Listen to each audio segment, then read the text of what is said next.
Namaskar dear students, prayers to Ma Sharda. Second lesson, electrostatic potential and capacitance. Uh, Now we will discuss equation of electric potential energy of a dipole from equation of potential energy of a system of two charges. Okay, so in other words, we are merging two topics. Okay, we have already discussed this. Okay, electric potential energy of system of two charges, and we have already discussed in last lecture potential energy of dipole in electric field. Okay, now we have to obtain equation for potential energy of dipole using this system of two charges. Okay, so they have not drawn these two figures again, but it will help you, so I have drawn here. Okay, so first of all, we know that in this case, suppose here the external field is existing and potential here is V at R1 and potential here is V at R2. Okay, it is already existing. Okay, in that case, to bring a charge Q1 from infinity to this point, the work was Q1 into V at R1. Similarly, to bring a charge Q2 from infinity to a point at vector R2 is Q2 into V at R2.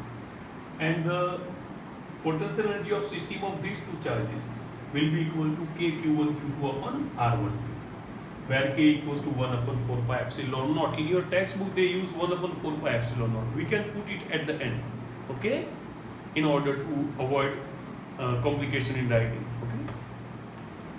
For dipole, Q1 can be taken as plus Q, Q2 can be taken as minus Q, and distance R12 is 2a. Okay, so it will be Q into V at R1 plus minus Q into V at R2 plus K into Q into minus Q upon this distance, that is 2a.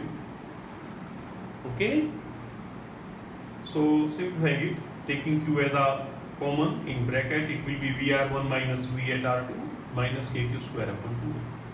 What is V at R1 minus V at R2? We know that potential means work done per unit charge, unit positive charge. So here it is, work done in bringing a unit positive charge against field from R2 to R1. So from R2 to R1, so difference is V at R1 minus V at R2. Okay. So we know that it is force into displacement actually. Okay. We know that W equals to force into displacement. Okay. Here force on unit charge is called electric field intensity.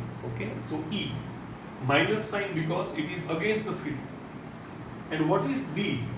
That is here. Okay. Against electric field distance is this. That is 2a cos theta.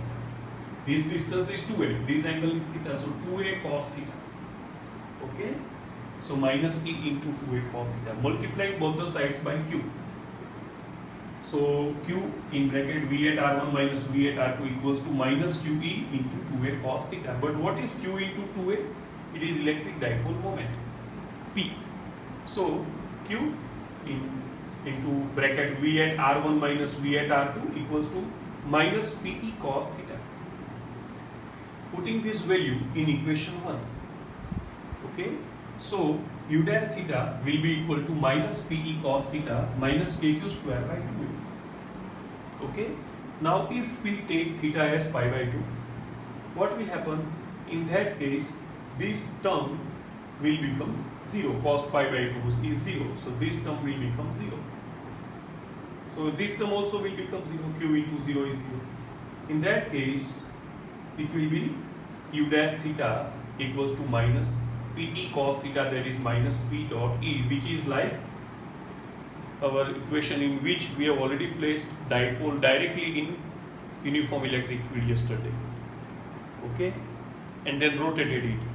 In that case, the U at theta was minus P dot E. So here both are equal.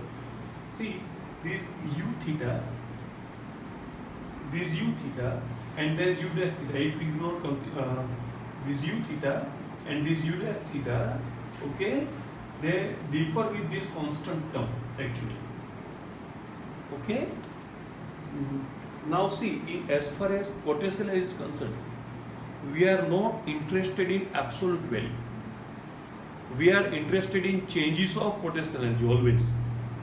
Okay, so in case of change, that constant term will be subtracted.